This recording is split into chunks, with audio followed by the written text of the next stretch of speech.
자, 우리가 시편 시작할 때 이 시편을 통해서 우리는 우리의 감정이 단련되는 경험을 하게 될 것이다. 하나님 우리에게 지정의를 주셨다 그랬죠. 이성도 주셨고 우리 감성도 주셨습니다.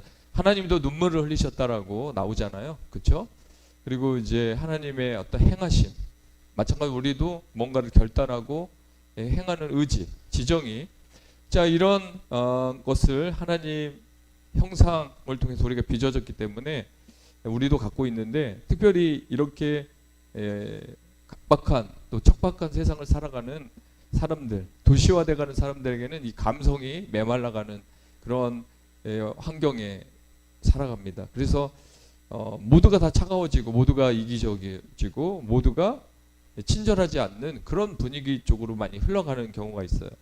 그러나 이제 그런 이제 어떤 영화를 봐도 눈물이 나지 않고 어떤 불쌍한 사람을 봐도 저 사람은 저 사람의 길을 가는 거고 나는 나의 길을 가는 것이고 공감이 안 되고 이 감성이 메말라 가게 되면 기도할 때도 그런 내용이 나옵니다. 기도할 때도 뭔가 딱딱하게 하는 거죠.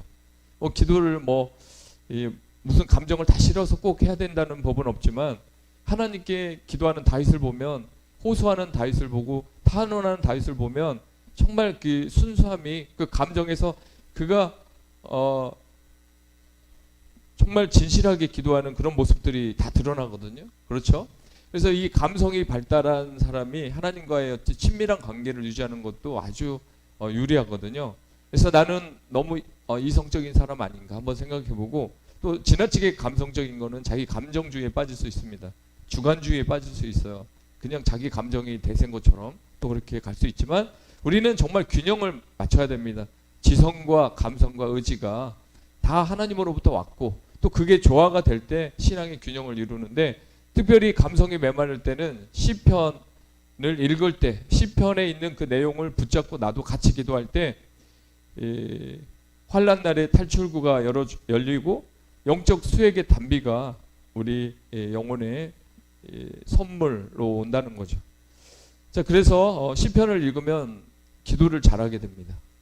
시편을 읽은 사람은 기도를 순수하게 하게 되고 하나님 앞에 다윗이 고백한 이런 내용의 기도를 순수하게 하게 됩니다. 그래서 특별히 이 시편을 여러분들이 간과해서는 안 된다는 거죠. 그냥 어떤 마음의 평안을 위해서 읽는 그런 정도가 아니라 이 시편을 통해서 하나님을 만나고 다윗이 하나님과 이렇게 친밀한 관계를 유지한 것처럼 나도 하나님께 기도할 때 다윗처럼 하나님께 기도하면 되겠구나. 이걸 여러분이 습득하는 것이 아주 중요하다는 사실이죠. 특별히 시편 27편은 정말 제가 작정 기도할 때 자주 사용하는 이 시편 27편이고요. 애우다시피 하고 있습니다. 그래서 이렇게 좀 어떤 영적 싸움을 하는 분들에게는 이 시편 27편을 반드시 읽으라고 합니다. 여호와는 나의 빛이요 나의 구원이시, 내가 누구를 두려워하고 내가 누구를 무서워하리요. 행악자들이 군대가 진칠지라도 나는 두려워하지 않는다. 그러니까 강력한 힘 아니겠습니까? 여호와는 무엇입니다. 여호와는 어떤 분이십니다. 여호와는 이런 분입니다라고 3번을 말하고 있어요. 그래서 빛이다, 그리고 구원이시다, 생명의 능력이시다. 그러니까 두려워할 게 없다. 여러분 믿으시죠? 이 3가지, 이 3중 방패라고도 말합니다. 이 3가지, 이 하나님이 우리를 이 3가지를 통해서 요새가 되어주시고 빛이 되어주시고 구원이 되어주셔서 이 3중 방패가 되어주시니 우리는 두렵지 않다. 여러분도 그렇게 두렵지 않을 줄 믿습니다.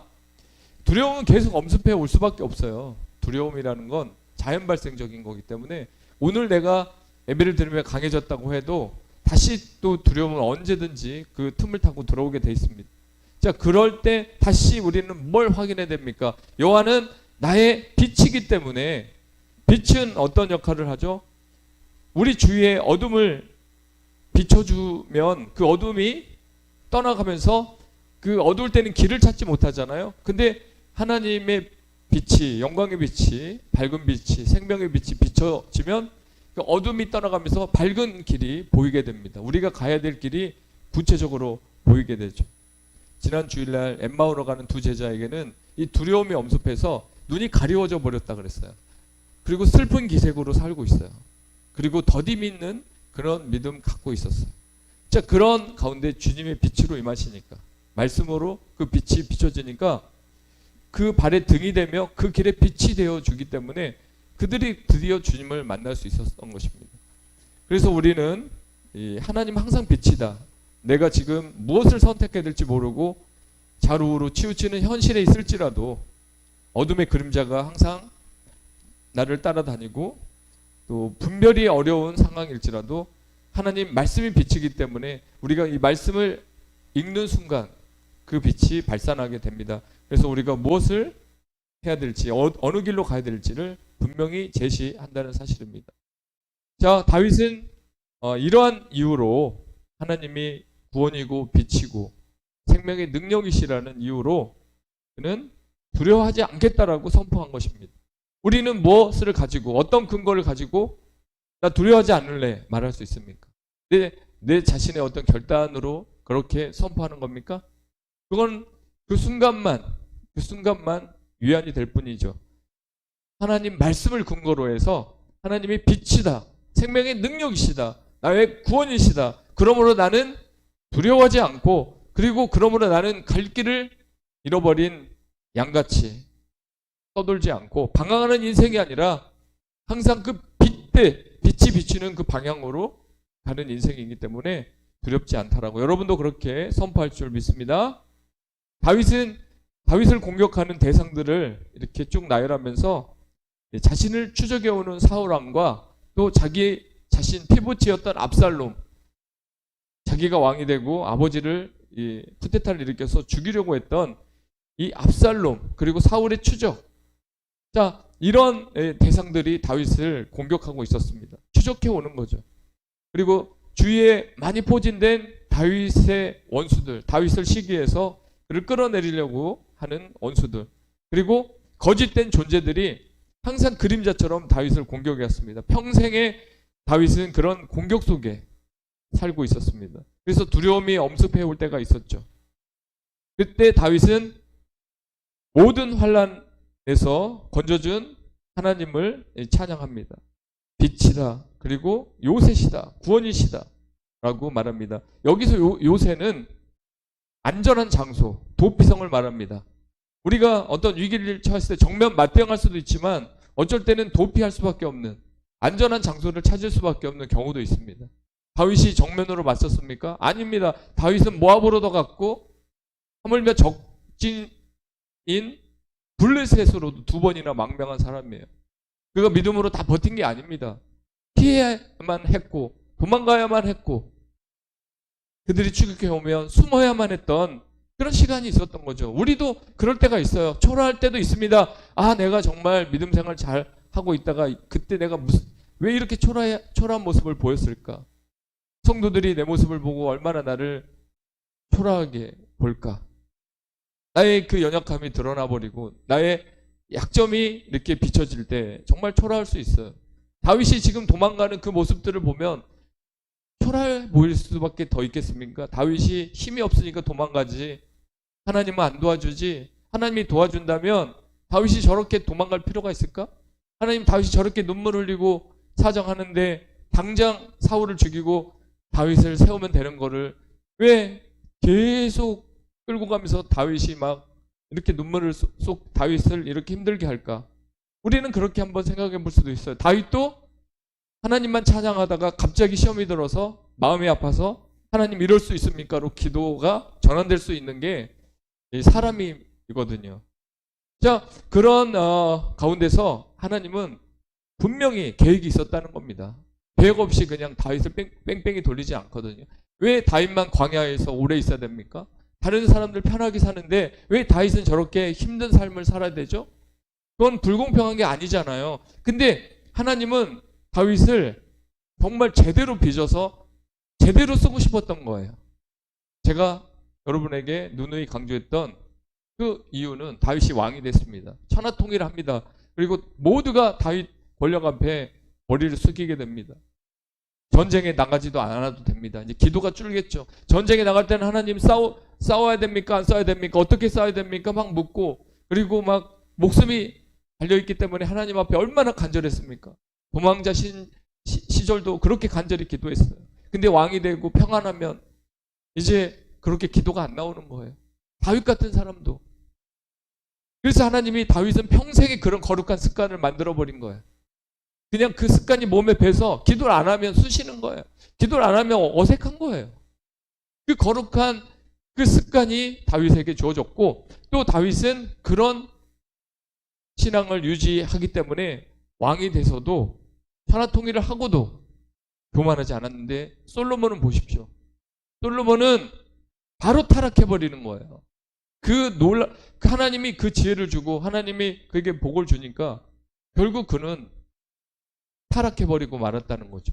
근데 다윗은 그런 시절이 올 뻔했지만 회개하고 눈물을 쏟았고 통회하고 다시 그 어렸을 때 푸른 초장에서 만났던 하나님, 양치기 하다가 무뼈를 바라보고 있는 그 가운데 만났던 그 하나님 앞으로 순수하게 돌아갈 수 있었다는 것입니다. 혹시 여러분 삶에 지독한 훈련, 그리고 계속 밀려오는 어떤 걱정, 불안, 초조, 이것과 싸우는 어떤 긴 시간들 주어진다면 다 하나님은 계획이 있고, 또 하나님은 분명히 그 가운데 여러분을 구원하고 지켜주고 있다는 사실을 잊지 않았으면 좋겠습니다.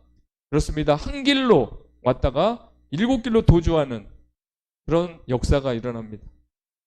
다윗은 그렇게 말합니다. 재난의 날이 오면 주님의 초막 속에서 주님은 나를 숨겨주신다. 숨겨주신다.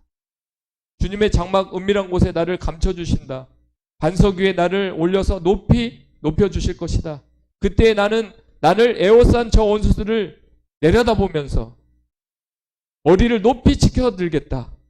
주님의 장막에서 환호성을 지르며 주님께 예배드리고 노래하며 주님을 찬양하겠다라고 오늘 이렇게 고백한 것입니다. 그렇습니다. 분명 원수들은 군대로 항우를 벌이면서 다윗을 죽이기 위해서 진을 칩니다.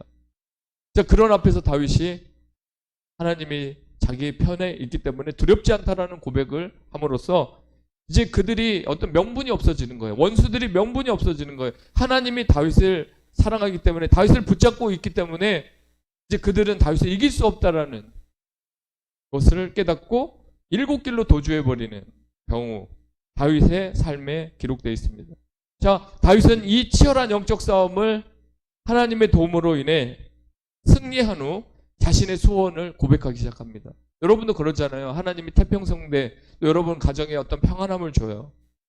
자, 정말 내가 무엇이간데 이렇게 나를 사랑하시지? 우리 가문에 하나님이 왜 이렇게 복을 주시지? 내가 이 많은 복을 받고 그러면 나는 어떻게 살아야 될까?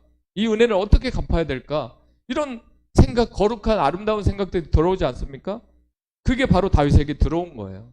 야, 하나님은 내 편이고 하나님은 나를 끔찍하게 사랑하시고 남 같은 촌놈을 이렇게 왕으로 세워주셨다. 그 하나님을 나는 그럼 어떻게, 나의 남은 인생을 어떻게 살 것인가? 그러면서 자기 소원이 있다는 거예요. 자기 소원이 있는데 그 소원이 뭐예요? 우리의 소원, 우리도 소원이 있잖아요. 하나님께 이것만큼 하나님 꼭 부탁합니다. 내 소원이 이건데 하나님, 이 소원을 하나님 들어주시고 참작해 주십시오. 다윗은 이런 기도는 하지 않았어요. 하나님, 견고한 요새에서 행복하게 살게 해주세요. 우리 자식들 모두 잘 되게 해주세요. 100세 이상 무병장수 꼭 부탁드립니다. 이런 소원을 다윗이 1순위에 두지 않았다는 거죠. 부귀 영화를 목표로 하지 않았다는 것입니다. 다윗의 소원은요, 좀 다른 왕들하고 완전 다르죠. 수없이 많은 믿음의 선진들이 있었고 왕들이 있었어요. 그리고 선지자들이 있었어요. 그들도 하나님 앞에 정말 신실하게 쓰임 받았죠. 근데 다윗의 기도는 따라가지 못한 것 같아요. 왜냐하면 다윗은 항상 뭔가 표현할 때 남다른 게 있어요. 그건 뭐냐면 영원히 주를 찬양하겠다. 하루 종일 주를 생각한다. 뭐 이런 고백들을 해냈거든요. 쏟아냈어요. 그게 이제 다윗의 차이점인데, 그리고 소원을 그가 고백하는데 다윗은 성소에서 하나님의 집에서 봉사하기를 원했다는 거죠. 오늘 본문에 나오는 것은 자기 소원은 하나님의 집, 교회에서, 몸된 교회에서 봉사하기를 원합니다. 여러분 봉사하는 거 즐겁죠? 교회에서 이렇게 찬양으로 이렇게 봉사하고 또 여러 가지 작은 일부터 청소부터 이렇게 봉사하는 삶. 내가 주님의 사랑을 통해서 원수를 이기고 또 태평성대를 누리고 또 하나님의 전폭적인 지지 안에 살아가고 있는 이 하나님 나라의 기쁨, 이 감격을 갖고 사는 나는 하나님의 집에서 봉사하고 싶습니다. 평생. 그것이 자기의 가장 큰 소원이라고 고백했고 성소에서 자신이 작사 작곡한 찬양으로 하나님께 영광을 돌리며 살겠다 그랬습니다. 계속 성소에서 하나님을 찬양하는 삶, 삶으로 찬양하는 그 찬양도 찬양이고 이 노래로 이렇게 곡조 있는 기도로 하나님을 찬양하고 또 예배라고 했거든요. 찬양이 제사라고 했죠. 그래서 여러분이 찬양하는 게 정말 아름다운 것입니다. 찬양의 제사에 힘이 있는 거죠. 자, 그렇게 다윗은 그게 소원이었습니다. 사울 같았으면 이런 소원 절대 얘기 안 했을 거예요. 다른 왕들도 이런 소원을 안 했을 것입니다. 제가 예전에 한번 그런 간증 했나요? 제가 아는 어떤 목사님이 어렸을 때 모태신앙이었는데 개척교회 아버지가 너무 가난해. 근데 그 밑에서 아버지가 이제 강압적으로 목사 아들이니까 그 가정 예배를 드리는데 막 30분 40분 1시간도 더 드리니까 매일 1시간씩 하니까 이 아이가 죽을 것 같은 거예요. 예배에 참 의미와 참 감동을 어린아이가 받기 쉽지 않잖아요. 그렇죠? 근데 이제 어느 날 아버지가 예배 똑바로 드려 하면서 야, 천국에 가면 우린 맨날 예배 드려. 여기서는 한 번만 드리지만 천국에 가면 맨날 하나님께 예배하는 거야. 했더니 그 아이가 울어버렸답니다. 목사님 아들이. 너무 막 슬프게 울어서 왜 우냐고 그랬더니 여기에서도 예배 드리는 게 이렇게 힘든데 천국에서 그렇게 예배 드리면 나 천국 안 간다고. 그런 얘기를 했다고 합니다.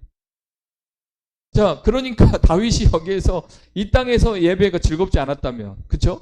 하나님께 찬양하는 게 즐겁지도 않고 제사 드리는데 뭐 좋은 거 갖다 드려야 되는데 최고로 주님께 뭘 드려야 되는데 아까워서 못 드리겠고, 아니 한 번만 드리면 1년에 한 번 세금 내듯이 한 번만 딱 드리면 끝나야 되는데 이럴 때 절기 예물도 있고 뭐 이럴 때는 또 뭐 필요한 때는 또 계속 소비 이렇게 부담된다. 그래서 주님께 이 드리는 거 부담된다. 다윗이 그랬으면은 다윗도 이런 소원을 아뢰지 않죠. 그냥 찬양만 부르다가 성전에서 저는 찬양만 부르고요. 봉사하고 뭔가 드리는 것은 하지 않고 찬양만 드리겠습니다. 이렇게 좀 자기가 할 수 있는 것만 주님 앞에 얘기했을 텐데 다윗은 하나님께 드리는 그 예배가 너무 즐겁고 또 그 예배를 드릴 때 그 하나님이 자기를 받으신다라는 자기 마음을 받고 자기 정성을 받고 자기의 봉사와 자기의 찬양을 다 받고 기뻐하신다는 그쪽으로 포인트를 잡은 거죠. 우리는 어떻게든지 드려야 하나님이 그래도 복 주고 어떻게든 예배 드려야 혹시 내가 하나님한테 매맞는 거를 만회할 수 있지 않나 뭐 이런 생각을 이렇게 하면 드릴 수도 있거든요. 그러나 다윗은 차원이 달랐던 것입니다. 성소에서 하나님의 말씀을 듣는 삶, 여러분도 이 예배 가운데 말씀을 듣는 삶, 그것이 힘들 수도 있어요. 저도 제가 이렇게 말은 하지만 목사님들 이렇게 뭐 지방에나 총회 가서 그 총회장님이나 이렇게 목사님이 막 40분 막 설교하면 저도 힘들더라고. 근데 나는 왜 힘들면서 성도들이 이렇게 힘든데 오래 했을까? 후회도 합니다. 사실은 가끔씩 후회도 하고 미안하기도 하고.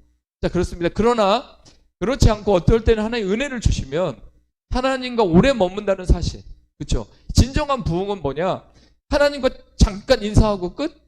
안녕하세요 인사하고 교제 끝? 그러면 교회 와서 잠깐 인사하고 끝 하면 30년 가도 안 친해요. 절대 안 친합니다. 그건 제가 이렇게 부교자로 생활하면서 똑똑히 받고 임상을 통해서 들은 얘기는 30년, 20년 같이 교회를 다녔는데 별로 안 친하대. 혹시 우리 행복한 게 30년 됐잖아요. 30주년 됐잖아요. 근데 그냥 만남의 이런 정도지 진짜 안 친한 분도 있을 수 있어요. 왜냐? 교제가 예배 안에서 주님 안에서 그 봉사로서 또 주님 앞에 예배하면서 즐거움과 함께 그런 어떤 고백들이 같이 쏟아지고 예배하는 삶, 이 즐겁고 그 가운데 서로 이렇게 잠깐 만난 게 아니고 계속 대화를 하고 그 아픔도 알고 그 가정의 어떤 문제도 알고 그렇게 해서 관심사가 생기게 되고 그 관계가 친밀해질 때 그게 1년을 만나도 정말 친밀한 거라고 하지 20년, 30년을 만나도 어설픈 그런 만남이 될 수 있다는 것입니다. 다윗은 그래서 하나님을 잠깐 만나고 하나님 성소 와서 제물 드리고 갑니다. 도장 찍고 갑니다. 이게 아니라 그냥 계속 머물고 싶다는 거예요. 왜요? 하나님의 임재가 있으니까. 하나님이 거기 계시니까. 하나님이 거기서 자기를 만나주시니까. 그게 좋으니까. 어린아이가 엄마하고 오래 있고 싶어 하잖아요. 그렇죠? 그런 것처럼 다윗도 하나님하고 오래 있고 싶은 거예요. 구약에는 거기가 성소였단 말이에요. 지금은 이제 여러분의 가정도 교회고 여러분 자신도 교회고 또 우리 교회당 본당에 와서 우리가 또 하나 되어서 하나님을 예배합니다. 이제 이런 삶이 그에게는 꿈이었다는 거죠. 추구하는 방향이었다는 것입니다. 그래서 교회 나오는 게 이제 코로나 이후에 교회 나오는 게 대면 예배가 좋긴 좋은데 귀찮다, 힘들다, 피곤하다 그런 이유로 그냥 온라인으로 예배 드리겠다. 이런 사람들이 많이 이제 생긴 건 사실이에요. 그러나 다윗의 이런 영성을 우리가 다시 회복한다면 야, 주님 전에 나가서 거기에서 찬양할 때가 나에게 가장 행복하다. 비록 회사에서 뭔가를 실적을 쌓아서 성취감이 생겨서 거기에 행복감도 누릴 수 있지만 정말 이 천지를 말씀으로 창조하신 내 아버지 그분을 찬양하는 이 모든 게 세팅되어 있는 교회에 와서 찬양하고 기도하는 게 나는 행복하다. 하나님 내 소원이 그거예요. 그래서 교회가 더 아름다워졌으면 좋겠고 교회가 더 따뜻해졌으면 좋겠고 저부터 모든 교회 일원들이 정말 주님 안에서 생동감 있는 부활의 증인처럼 살았으면 좋겠다. 그렇게 우리가 고백하게 되는 것입니다. 여러분 교회에서 또 사회생활에서 우리는 뭘 봅니까? 교회는 어쩔 수 없는 게 서로 달라도 모일 수밖에 없어요. 믿음 안에서. 근데 세상은 나랑 안 맞으면 안 만나면 돼. 그 스트레스 매 받아가면 누굴 만나요? 만날 필요가 없어요. 그러나 교회는 내 스타일이 아니어도 만나야 되고 연령층도 마찬가지입니다. 어떤 교회는 막 청년만 막 있어서 청년들 막 부흥시키고 막 그쪽으로 메시지를 전하고 어떤 한 방향으로 가고 그렇지만 그렇게 하면 좋은 점도 있지만 잃어버린 게 있어요. 어르신들을 보면서 효도 배워야 되고 어머니 아버지 같은 어르신들을 보면서 섬길 수 있는 훈련을 여기서 해야 돼. 세대 차이가 나도 서로 뭐가 안 맞아도 그 어르신들을 섬기는 것을 하나님이 제일 좋아해요. 제일 기뻐한단 말이에요. 그래서 그것도 배우고 또 어르신들은 젊은 애들이 있어야 그 활동하는 그런 모습을 보면서 또 좋은 교훈도 줄 수 있고 또 같이 협력할 수 있어서 좋은 것입니다. 그래서 내 스타일이 안 맞는다. 그리고 어떤 분은 그럴 수도 있어요. 제가 아는 저번에 간증했던 어떤 교회는 강남에서 오신 분이 있어. 골프 치다가 어떻게 부천으로 이렇게 이사 오게 됐는데 그 교회 가서 골프 얘기를 하는 거예요. 나눔하면서 구역 식구들 앞에서. 그래서 목사님이 골프 얘기는 하지 말라고 했대. 괜히 이제 성도들한테 상처가 될 수 있으니까. 서로 뭔가 이렇게 격이 생길 수 있으니까. 무슨 얘기 하다가 이렇게 했는지 모르겠고요. 다시 넘어가서 다윗은 하나님의 성소에서 하나님의 아름다움을 보는 것을 좋아한다 그랬어요. 오늘 본문에 보면 하나님의 아름다운 건 뭘까요? 하나님의 아름다움은 뭘까요? 어디서 찾을 수 있죠?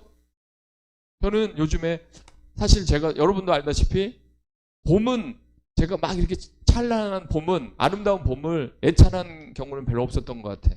근데 가을 되면 막 복음이 빨갛게 물드는 것처럼 복음에 우리가 물들어야 됩니다. 가을 애찬은 많이 했던 것 같아. 근데 처음으로 제가 올해 눈을 뜬 게 뭐냐? 산을 보는데 또 길을 지나는데 세상이 온통 연녹색으로 물드는 거예요. 그렇죠? 정말 아름다운 거야. 가을만 단풍에 물드는 게 아니라 이 봄에 완전히 하나님의 솜씨로 인해서 연녹색으로 물들었어요. 산이 물들고 길거리가 정말 푸르르고 아름다워. 이게 아름다움입니다. 하나님이 만든 아름다움. 그러니까 그 자연을 보고 아름답다고 하는 것은 그 자연을 만드신 하나님을 아름답다라고 고백하는 것 똑같은 거죠. 그리고 여러분을 만든 하나님, 여러분 내 모습을 보고 사랑 안에서 기뻐하고 감사할 때 여러분을 창조하신 그 하나님을 찬양하게 되는 거라는 거죠.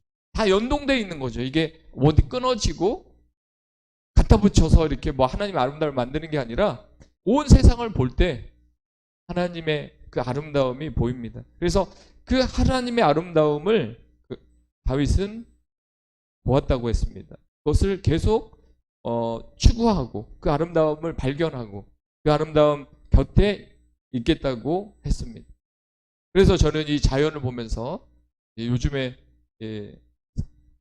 영혼들에게 사람들에게 제일 잘해야 되지만 요즘에는 좀 달라져서 저 밖에 있는 화분을 안아주고 제가 좀 이상해졌나 봐요.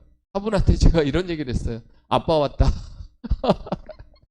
강아지도 아닌데 이상하게 그런 그 식물을 제가 사랑하고 동물을 싫어해서 이런 게 아니라 그냥 제 마음속에 어떤 영적 상태에서 이렇게 아빠 왔다 얘들아 아빠 왔다.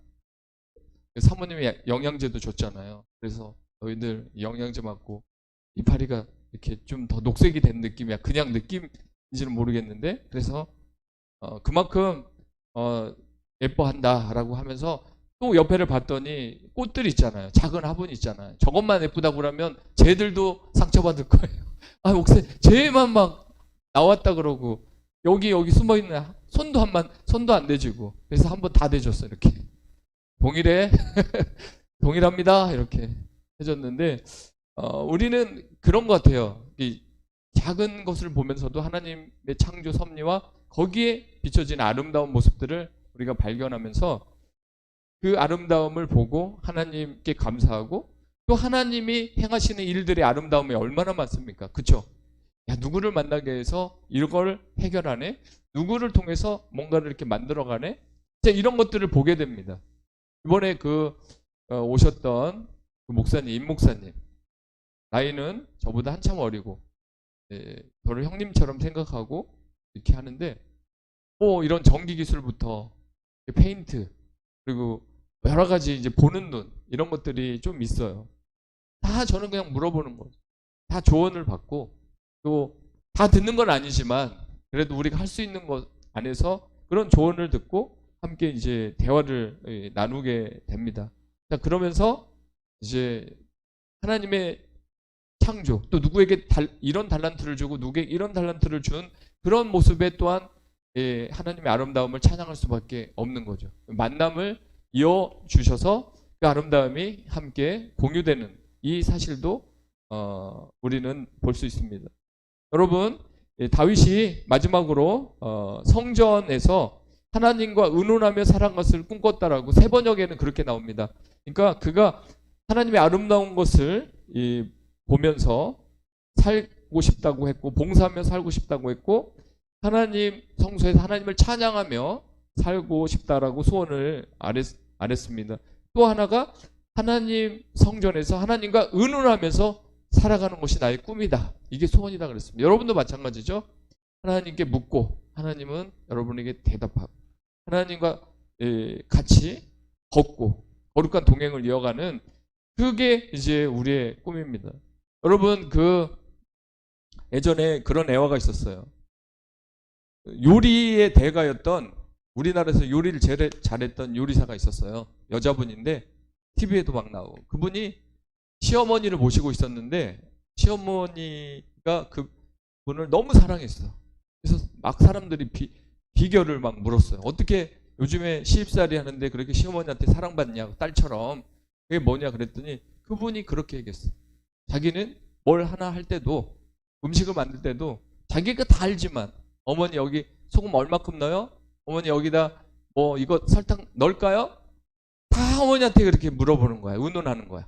그러니까 어머니가 너무 좋은 거지. 그냥 경쟁 구도로 가갖고 막 눈치 보면서 막 그렇게 막 겨우 막 형식적으로 앞에서 이렇게 맞춰주면서 그렇게 살고 또 이제 어머니 없을 때는 남편한테 어머니 뒷담 하나 까고 막 그런 게 아니라 그냥 그 앞에서 그냥 묻는 거야 어머니한테. 설탕 더 넣을까요? 아니면 뭐 감자 좀 더 넣어요 어머니? 막 이러니까 어머니가 딸처럼 예뻐하게 되고 대화가 되는 거예요. 서로 의논하면서 그렇게 친해졌다고 합니다. 우리도 마찬가지 아니겠습니까? 우리가 하나님 앞에 여쭈고 하나님께 의논하고 하나님 이걸 했으면 좋겠는데 하나님 해도 될까요? 하나님 그래 그거 내가 적극적으로 지지한다. 이거 너는 내 마음으로 하는 거야. 해. 네가 성급한 것도 아니고 서두르는 것도 아니고 지금이 적기야. 너에게 내 그 마음을 줬어. 네가 그렇게 하는 것은 내가 너에게 감동을 줬기 때문에 네가 하는 거야. 해. 괜찮아. 이런 식으로 하나님과 의논하면서 그렇게 다윗은 정치를 하고 통치를 하겠다는 거죠. 하나님의 통제를 받으면서 하나님의 인도를 받으면서 그렇게 그가 사역을 하겠다라고 자기 소원을 피력했습니다. 우리 행복한 가족들 시편 27편 1절 6절을 보면서 다시 한번 나의 소원은 무엇인가를 한번 적어보시고 그리고 내가 왜 두려워하지 않는 건가? 내가 두려워하지 않는 근거는 무엇인가? 하나님이 생명의 능력이시고 구원이시고 또 하나님은 나의 빛이기 때문에 내가 두려워하지 않는다. 그게 바로 근거다라고 여러분들이 고백하고 믿음으로 나갈 때 이 은혜로운 4월의 계절에 보다 더 나은 행복이 여러분 삶에 깃들 줄 믿습니다. 이 시간 우리 다 같이 기도하는 시간